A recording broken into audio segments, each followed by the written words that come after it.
Hello beautiful people, welcome back to key to succeed. तो आज की वीडियो में हम लोग बात करेंगे TCS NQT की डेट्स आ चुकी हैं, तो हमारे लास्ट मिनट्स की टिप्स क्या रहेंगी और जिन्होंने अभी तक प्रिपेयर नहीं किया है उनके लिए हमारा टाइम टेबल क्या रहेगा। So let's start. सबसे पहले किसी भी प्रिपरेशन को करने के लिए हमें पैटर्न पता होना चाहिए एग्ज़ाम का। सबसे पहले पैटर्न देख लेते हैं। एग्ज़ाम में बेसिकली 5 सेक्शंस रहेंगे। पहला सेक्शन होगा इंग्लिश का, 24 क्वेश्चंस होंगे, 30 मिनट्स का टाइम अलॉटेड है। रीजनिंग एबिलिटी में 30 क्वेश्चंस हैं, 50 मिनट्स का टाइम अलॉटेड है। फिर न्यूमेरिकल एबिलिटी में 26 क्वेश्चंस हैं, 40 मिनट्स का टाइम अलॉटेड है। प्रोग्रामिंग लॉजिक में 10 क्वेश्चंस हैं, 15 मिनट्स का टाइम मिलेगा। और कोडिंग के 2 क्वेश्चंस होंगे और उनके लिए बेसिकली आपको 45 मिनट्स मिलेंगे। तो एज अ टोटल आपके पास 92 क्वेश्चंस होंगे जो कि आपको 180 मिनट्स में सॉल्व करने हैं। सबसे पहले चलते हैं हम फर्स्ट हमारे सेक्शन की तरफ, जो कि होगा न्यूमेरिकल एबिलिटी का। तो बात कर लेते हैं कि किस रेंज में रहेगा ये न्यूमेरिकल एबिलिटी का आपका टॉपिक। तो बेसिकली जो क्वेश्चंस हैं वो मीडियम से डिफ़िकल्टी के बीच में लाई करेंगे। तो मोस्ट इंपॉर्टेंट टॉपिक्स की बात कर लेते हैं। सबसे पहले है हमारे पास मीन मीडियम मोड। हाँ, 12th में तो बहुत अच्छे से पढ़ा है सबने स्टैटिस्टिक्स, लेकिन अब भी क्या देखा गया है कि ज़्यादातर इसके क्वेश्चंस आए हुए हैं। सिंपल क्वेश्चंस होंगे, जस्ट आपको रिलेशंस पता हो इनमें आपस में क्या रिलेशन, तो आप आराम से इन क्वेश्चंस को कर सकते हैं। फिर हमारे पास सेकंड मोस्ट इंपॉर्टेंट टॉपिक है, वो है परसेंटेज। परसेंटेज के ऊपर हमारा पूरा नंबर सिस्टम, तो आपको परसेंटेज बहुत अच्छे से प्रिपेयर करना पड़ेगा। फ्रैक्शनल वैल्यूज़ याद होनी चाहिए, परसेंटेज को फ्रैक्शन में चेंज करना, फ्रैक्शन को परसेंटेज में चेंज करना, और किसके लिए हम ओरिजिनल वाली चीज़ को नीचे रखेंगे, ये सब चीज़ आपको क्लियर होनी चाहिए माइंड में। उसके बाद हम 2 सेम टॉपिक्स की बात करेंगे, जो कि पाइप एंड सिस्टम और हमारे पास टाइम एट वर्क है। और इन दोनों जो टॉपिक्स हैं काफ़ी ये भी इम्पॉर्टेंट रहेंगे, इनसे भी आपके अच्छे खासे क्वेश्चंस देखने मिलेंगे। साथ में बात करेंगे प्रॉफिट एंड लॉस, जो अगेन टोटली हमारा परसेंटेज पे डिपेंड करता है। और साथ में सिंप्लीफिकेशन, जो कि आप सिंपल बोर्ड मास से करेंगे, क्यूब्स आपको अच्छे से पता हो। कहने का मतलब ये कि अगर आपके पास एक बेसिक आइडिया है, आपको फॉर्मूलेज क्लियर हैं, आपको ये क्लियर है कि आपकी सिंप्लीफिकेशन कौन से मेथड से होगी, कहाँ बोर्ड मास लगाना है, कौन सी ब्रैकेट पहले लगेगी, तो आप इजीली इन्हें सबको टैकल कर लेंगे। उसके बाद अब हम बात करेंगे नेक्स्ट वर्बल एबिलिटी की। बात कर लेते हैं डिफ़िकल्टी लेवल की। सबसे पहले इजी टू मॉडरेट रहेगा। मेनली टॉपिक्स 4 ही रहेंगे आपके। सबसे पहला पैराग्राफ कंप्लीशन रहेगा। सेकंड टॉपिक रहेगा स्पॉटिंग द एरर। आपको कोई भी एक पैराग्राफ दिया जाएगा, उसके अंदर आपको एरर बताना होगा। फिर हम बात करेंगे पैराजम्बल्स की। पैराजम्बल्स में जनरली क्या देखा जाता है कि 4 to 5 लाइन्स आपको दी होंगी सेंटेंसेस, और उनको आपको अरेंज करना होगा। फिर हम फिलिंग द ब्लैंक्स की बात करेंगे।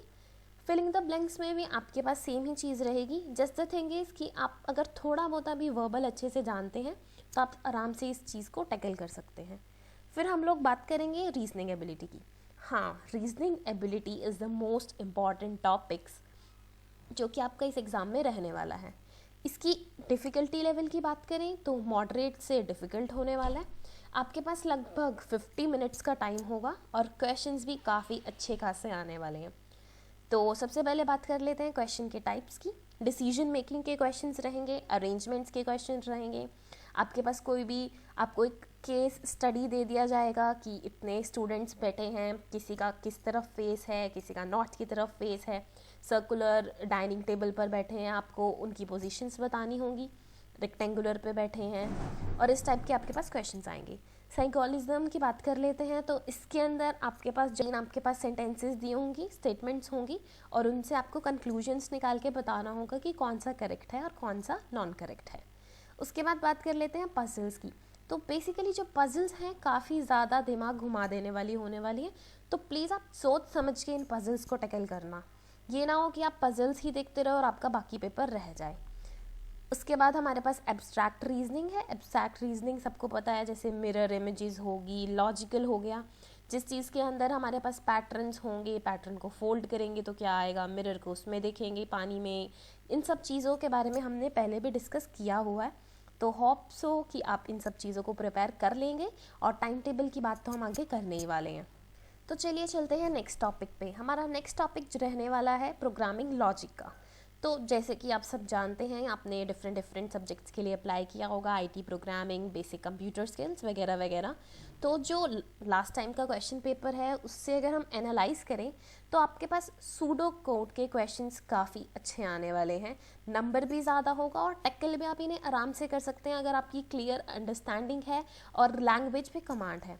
लैंग्वेजेस वही हैं आपकी C++, जावा, ऊप्स पता होना चाहिए क्या है और इससे रिलेटेड क्वेश्चंस, प्रोग्रामिंग लैंग्वेज से रिलेटेड क्वेश्चंस, कोडिंग से रिलेटेड क्वेश्चंस, और हाँ मोस्ट इम्पॉर्टेंट डाटा स्ट्रक्चर के अंदर एरे, लिस्ट, स्ट्रिंग, ट्रीज सब कुछ अच्छे से पढ़ लेना ताकि बाद में आपके पास प्रॉब्लम ना हो। उसके बाद बात कर लेते हैं कि अब 2 दिन रह गए हैं तो ऑब्वियसली प्रिपेयर कैसे करेंगे, मेथड क्या रहे प्रिपेयर करने का कि कट ऑफ से आपका नंबर जो है ऊपर हो सके। तो देख लेते हैं लास्ट 2 डेज़ की प्लानिंग। सबसे पहले हम लोग अपना टाइम टेबल जो है वो 3 चीज़ों में डिवाइड कर रहे हैं। मैं ये मान के चल रही हूँ कि आपको लैंग्वेज जो है वो ऑलरेडी आती है C या C++, और सिर्फ आपको सूडो कोड प्रिपेयर करने हैं जो कि आपके लास्ट मिनट्स में आराम से हो जाएंगे अगर आपकी लैंग्वेज पे कमांड है, क्योंकि 2 दिन में लैंग्वेज नहीं आ सकती। तो अब हम देखेंगे एप्टीट्यूड के जो क्वेश्चंस हैं उन्हें कैसे हम देख रहे हैं। तो न्यूमेरिकल एबिलिटी की बात कर लेते हैं। तो हम लोगों ने उस चीज़ को 3 सेक्शन में डिवाइड किया है।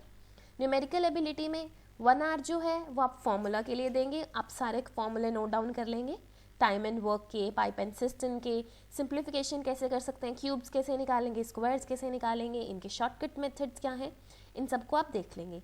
उसके बाद आपने क्या करना है, इन सब फॉर्मूलों को रिवाइज करने के बाद इनसे रिलेटेड क्वेश्चंस प्रैक्टिस करने हैं।